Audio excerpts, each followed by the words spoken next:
02. नमस्कार, मी कोड क्रमांक 10 विषय मांडतोय संविधानाचा अमृत महोत्सव आणि वर्तमान.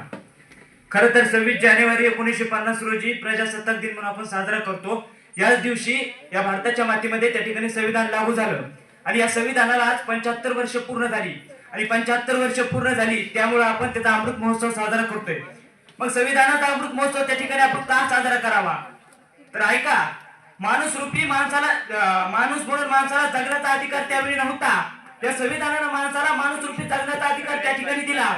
सर्वसामान्य घरातील जन्माला आलेल्या पोराला शिक्षणाचा अधिकार भेटावा, हा अधिकार जर आपल्याला कोणी दिला असेल तो संविधानाने दिला.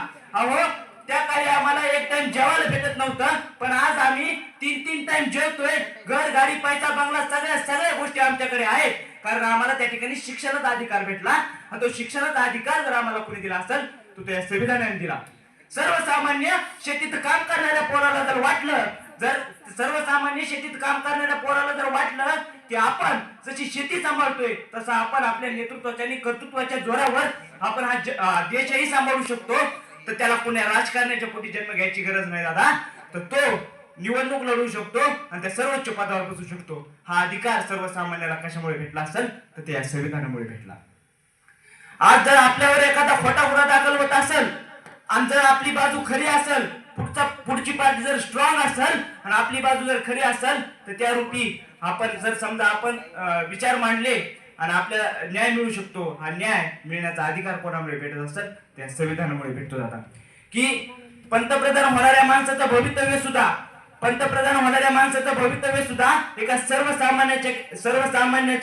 सर्वसामान्य माणसाच्या एका मतावर अवलंबून असतं. हा मतदानाचा अधिकार आपल्याला कशामुळे भेटत असेल? ते संविधानामुळे भेटतो दादा. पण याचं वर्तमान पाहायला गेलं तर खूप भयानक आहे दादा.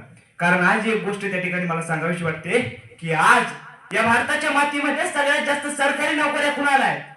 या भारताच्या मातीमध्ये सर्वात जास्त सरकारी नोकऱ्या कुणाला आहेत?